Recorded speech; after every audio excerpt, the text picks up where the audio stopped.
আসসালামু আলাইকুম রহমতুল্লাহি ওয়া বারাকাতুহু। কেমন আছেন আপনারা সবাই? সবাইকে স্বাগতম জানাচ্ছি ফিরসোর্স বিডি ইউটিউব চ্যানেল এবং যারা অন্যান্য কোনো প্ল্যাটফর্ম থেকে দেখছেন তাদেরকেও স্বাগতম জানাচ্ছি আমাদের আজকের এই নতুন ভিডিওতে। অনেকটা দিন পরে আপনাদের সাথে কিন্তু দেখা হলো। কিছু পারিবারিক সমস্যা এবং ব্যবসায়িক কিছু সমস্যার কারণে আমরা প্রায় ১ মাসের মতো বলা যায় কোনোরকম কোনো ভিডিও আপলোড করতে পারি নাই, ভিডিও দিতে পারি নাই। যার জন্য আন্তরিকভাবে মনের ভিতর থেকে দুঃখ প্রকাশ করছি। আজ থেকে ইনশাল্লাহ রেগুলার, ইনশাল্লাহ প্রত্যেকটা দিনই ভিডিও দেওয়া হবে। যদি প্রত্যেকটা দিন পসিবল নাও হয়, তাও আমি চেষ্টা করব ২ দিন পর পর ভিডিও দেওয়ার। আজকে ভিডিওর টপিক হচ্ছে গাপ্পি ফিশের ড্রপসি, গাপ্পি অথবা বেটে ফিশ যে কোনো মাছেরই ড্রপসির রোগটা কেন হয়, কি কারণে হতে পারে, এর প্রতিকার কি, সবকিছু নিয়ে আজকে আলোচনা করা হবে। তার পূর্বে একটু বলে দিচ্ছি যে যারা আমার সাথে লেনদেন করতে চান বা কোনো মাছ সম্পর্কিত পরামর্শ প্রয়োজন হতে পারে, সেক্ষেত্রে আমার হোয়াটসঅ্যাপ নাম্বার দেওয়া আছে। এটাই কিন্তু আমার একমাত্র হোয়াটসঅ্যাপ নাম্বার, এছাড়া কোনো হোয়াটসঅ্যাপ নাম্বার নাই। তো এই হোয়াটসঅ্যাপ নাম্বারে আমার সাথে যোগাযোগ করতে পারেন। যারা আমার ফেসবুক আইডি খুঁজে আমাকে ফ্রেন্ড রিকোয়েস্ট পাঠান বা সেখান থেকে লেনদেন করতে চান, সেই ক্ষেত্রেও আমার একটাই মাত্র ফেসবুক আইডি, সেটা হচ্ছে কবির মারুফ, যেটার ফ্রেন্ড সংখ্যা হচ্ছে প্রায় ৪,৫০০। ফ্রেন্ড সংখ্যা বলেন, ফলোয়ার সংখ্যা বলেন, যাই বলেন, এবং আমার পেজের ফলোয়ার সংখ্যা আপনার হচ্ছিল ৯০০। কারণ ইদানিং কিছু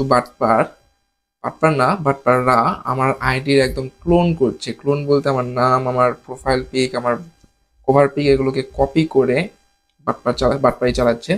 তো এগুলো থেকে একটু ট্রাই করবেন, মানে দূরে দূরে থাকার। কম দামে মাছ দিলেই যে আপনি ভালো মাছ পাবেন বা আপনাকে যে ঠকাই দিবেন, এটা কোনো মানে নেই।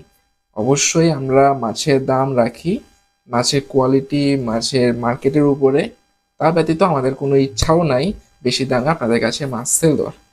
আর কোনো কথা না বাড়িয়ে আমাদের আজকের ভিডিও শুরু করছি। আমি মোহাম্মদ শাহরিয়ার কবির মারুফ, রিসোর্স ভিডিও অনার।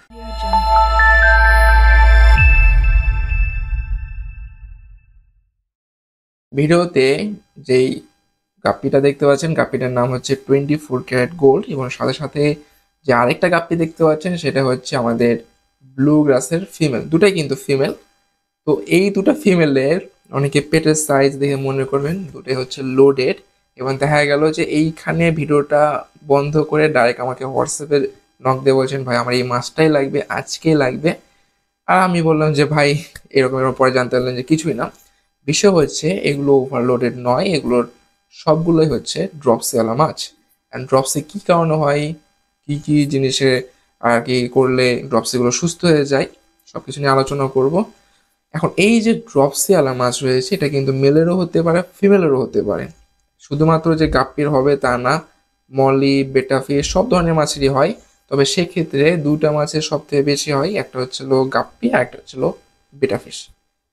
আর এই দুটা মাছের মধ্যেও সব থেকে বেশি হয় ফিমেল মাছগুলোর। গাপ্পির ফিমেলের মধ্যে আপনি দেখবেন, বেটা ফিমেলের মধ্যে দেখবেন, আর মেল সচরাচর খুব কম হয়। বলতে গেলে 20 থেকে 30% মধ্যে থাকে যেগুলোর আর কি ড্রপসি হয়। এখন যে বিষয়টা হচ্ছে, ড্রপসির কারণে যে জিনিসটা হয়, যে এই মাছগুলোর যে ভিতর অর্গানিক যে পার্টগুলো রয়েছে, কিডনি বলেন, লিভার বলেন, এগুলো সবগুলোই নষ্ট হয়ে যায়। যার কারণে দেখা যায় তাদের শরীরের ভিতরে যে জিনিসটা হয়, যে পানি জমতে শুরু করে। ড্রপসি চেনা যে একটা বড় উপায় হচ্ছে, সেটা হচ্ছে প্রথমত ওভারলোডেড হয়ে যাবে মাছটা। একদমই হঠাৎই দেখবেন যে আপনার ফুলে গেছে, পেট ফুলে গেছে। একটা ব্রিডের যে মাছ বা একটা ব্রিডিং এর যে ফিমেলটা একদম ফুল লোডে, সেই ফিমেলের যেরকম পেট সাইজ হবে, অস্বাভাবিকভাবে ড্রপসিওয়ালা মাছের ফিমেল বা অন্যান্য যে কোনো মাছেরই মেলই হতে পারে, এগুলোর পেট অস্বাভাবিকভাবে ফুলে ফেপে উঠবে।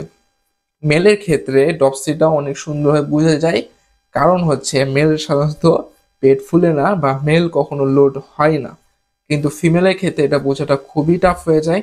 আমি বলে দিচ্ছি, যখন আপনারা কোনো মাছ কিনবেন সেই ক্ষেত্রে আপনারা কিভাবে কি বুঝবেন যে এটা ড্রপসিওয়ালা ফিমেল না একদম ফুল ওভারলোডেড ফিমেল।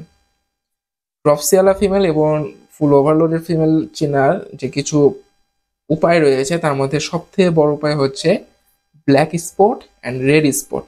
যখন কোনো ওভারলোডেড ফিমেল দেখবেন, তার যেখান থেকে আর কি বেবি বের হবে সেই জায়গাটা দেখবেন ব্ল্যাক হয়ে আছে, তাহলে বুঝবেন যে হ্যাঁ এটা লোড আছে, মাছটা সুস্থ আছে মাছটার কোনো ড্রপসি হয় নাই, মাছটা আসলে লোড হয়ে আছে, ফুল লোড হয়ে আছে এবং কয়েকদিনের মধ্যে বাচ্চা দিয়ে দেবে। আর যখনই দেখবেন যে ওভারলোড হয়ে আছে, ওভারলোড মানে একদমই ফুলে ফেপে আছে বেলুনের মতো, এবং দেখবেন যে পেটের ওই যেই জায়গাটা, পেট বলতে মানে যেই জায়গাতে আর কি বেবি দেয়, ওই জায়গাটাতে কোনো ব্ল্যাকের তো কিছু নাই, ওখানে আরো রেড হয়ে আছে, তখন বুঝবেন যে মাছটা অসুস্থ, মানে এটার ড্রপসি হয়েছে। এখন আমি বলে দিয়েছিলাম যে ড্রপসি কিন্তু যেই জিনিসটা হয় সেটা হচ্ছে যে আপনাদের পানি জমা হয়ে যায় এবং এই যেই লিভার বলেন বা হচ্ছে কিডনি, এগুলো সব ড্যামেজ হয়ে যায়, যার কারণে আর কি পানি কিন্তু জমা হয়। আরেকটা জিনিস আপনার, যে যখন আপনি মাছগুলোকে হাতে নেবেন, হাতে নিলেও কিন্তু বোঝা যাবে যে আসলে এটা লোডেড নাকি হচ্ছিল আপনার ড্রপস হয়েছে। সেক্ষেত্রে যেটা হবে যে এই যে বডি যেই যতগুলা আঁশ বলি আমরা, আঁশগুলো কিন্তু ফুলে যাবে বা হচ্ছে খুলে যাবে। আপনি হাতে নিলেই একটু কিরকম একটা মনে হবে, মলায় মলায় মনে হবে, তখনই বুঝতে পারবেন যে এটা হচ্ছে ড্রপসি নাকি ওভারলোডেড ফিমেল। এখন এই সব কিছু তো গেল, যেগুলো দ্বারা আপনারা বুঝতে পারবেন যে হচ্ছিল এটা ড্রপসি নাকি ফিমেল লোড হয়ে আছে কোনটা। আরেকটা যেটা হচ্ছে সেটা হচ্ছে যে মাছগুলো কিন্তু যখন ড্রপসি হয়ে যায় তখন খাবার কিন্তু একদমই খায় না বলতে গেলে। এই ক্ষেত্রেও কিন্তু বুঝতে পারবেন যে আপনার এই মাছটা ড্রপসি হয়েছে। মেলের ক্ষেত্রে তো কোনো কথাই নেই, মেলে যদি অস্বাভাবিকভাবে পেট ফুলতে শুরু করে বুঝতে হবে যে হ্যাঁ ড্রপসি হয়েছে। অ্যান্ড ড্রপসি থেকে প্রতিকার কি? ড্রপসি থেকে আসলে বলতে গেলে এই যে ড্রপসি রোগটা রয়েছে, এটা তেমন ওইভাবে কোনো প্রতিকার নেই। তবে দুই ধরনের প্রতিকার আমি বলে দিচ্ছি। একটা হচ্ছে প্রাকৃতিকভাবে মাছটাকে সুস্থ করে তোলা, আরেকটা হচ্ছিল কৃত্রিমভাবে, যে আমরা সার্জারি বলি না, সার্জারির মাধ্যমে মাছকে সুস্থ করা। তো তার মধ্যে অবশ্যই সার্জারি সিস্টেমটা বাংলাদেশে অ্যাভেলেবেল নাই বা কেউ করেও না, বা আপনি হয়তো বা করতে পারবেন না। বাইরের কান্ট্রি যেমন থাইল্যান্ড, ভিয়েতনাম, এগুলোতে সাধারণত এই সার্জারি সিস্টেমটা হয়ে থাকে। তাও সব মাছের জন্য না, যে মাছগুলো একটু বেশি দামি সেগুলোর ক্ষেত্রে করা, যে মাছগুলো কম দামি সেগুলো বাদ। এখন ড্রপসি যখন আপনি দেখবেন, অবশ্যই বলে দিই ড্রপসি কিন্তু তিনটা স্টেজ থাকে। অবশ্যই প্রাথমিক স্টেজ, তারপরে মিডিয়াম, তারপরে হচ্ছে একদম সর্বশেষ। সর্বশেষের বেলা বা মিডিয়াম স্টেজে গেলে মাছকে বাঁচানো একদমই মুশকিল। প্রাথমিক ক্ষেত্রে কিছু যে আর কি কাজ বা মেডিসিন প্রয়োগ করলে আপনি হয়তো বা এগুলোকে বাঁচাতে পারবেন, বাট একদম শেষ বা মিডিলে থাকলে বাকিটা সম্পূর্ণটাই আল্লাহর ইচ্ছা। এরপরে আল্লাহ যদি চাই মাছটা উঠে যাবে, আর নাহলে আপনার কাছে হয়তো থেকেও যেতে পারে কিন্তু বেবি দিবে না। এখন আমি একটু বলে দিই, প্রাথমিক ক্ষেত্রে যখন দেখবেন মাছটা হালকা ফুলে গেছে, এই যে ড্রপসিটা হয়, ড্রপসির যে মেন জিনিসটা হচ্ছে পানিতে পানির অ্যামোনিয়া মানটা বেড়ে যাওয়া এবং হচ্ছে মাছের যে ইমিউনিটির শক্তিটা রয়েছে এটা একদমই কমে যাওয়া। এখন প্রাথমিক যে আর কি ওষুধ বা যাই হোক এটার জন্য কি করতে পারেন, অবশ্যই ইমিউনিটি সিস্টেমের জন্য আমরা তো ট্যাঙ্কে সল্ট দেই। আমি সাধারণত প্রেফার করব সল্টের জায়গাতে স্যালাইন দিবেন যখন ট্রিটমেন্টটা শুরু করবেন। একটা ট্রিটমেন্ট বক্স নেবেন, মেডিকেল বক্স নেবেন, এই বক্সের ভিতরে বা হচ্ছিল ট্যাঙ্ক নেবেন, এই ট্যাঙ্কের ভিতরে আপনারা হচ্ছিল মাছটা ট্রিটমেন্ট করবেন। ট্রিটমেন্ট চলাকালীন অবশ্যই প্রথমভাবে ইউজ করবেন র সল্ট অথবা খাবার স্যালাইন। প্রথমত এটা গেল। দ্বিতীয়ত হচ্ছে লেবুর রস। জি, ইমিউনিটি সিস্টেমের ক্ষেত্রে অবশ্যই ভিটামিন সি কিন্তু খুবই দরকার। এখন ভিটামিন সি যেহেতু দরকার সেক্ষেত্রে অবশ্যই লেবুর রস ছাড়া এটা হবে না, তবে অবশ্যই পরিমাণ মতো দিবেন, বেশি দেওয়ার কোনো দরকার নাই, অল্প একটু দিবেন। ভিটামিন সি প্রয়োগ করেন মানে হচ্ছে লেবুর রসটা প্রয়োগ করবেন।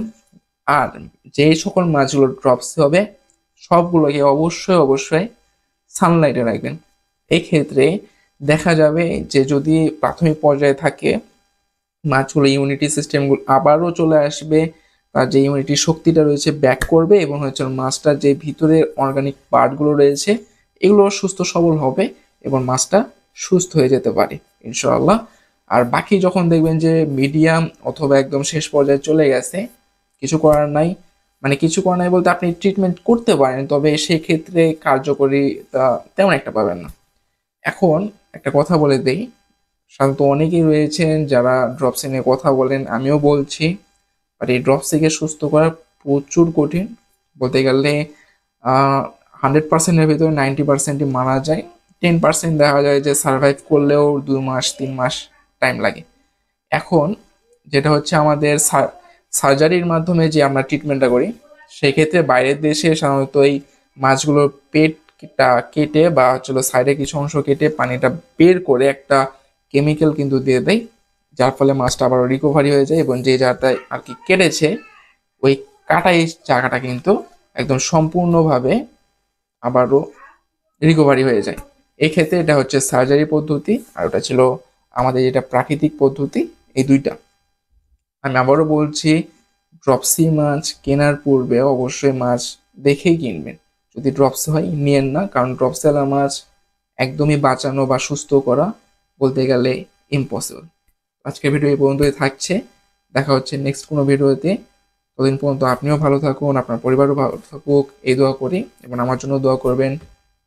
সবাইকে আমার সালাম, আসসালামু আলাইকুম।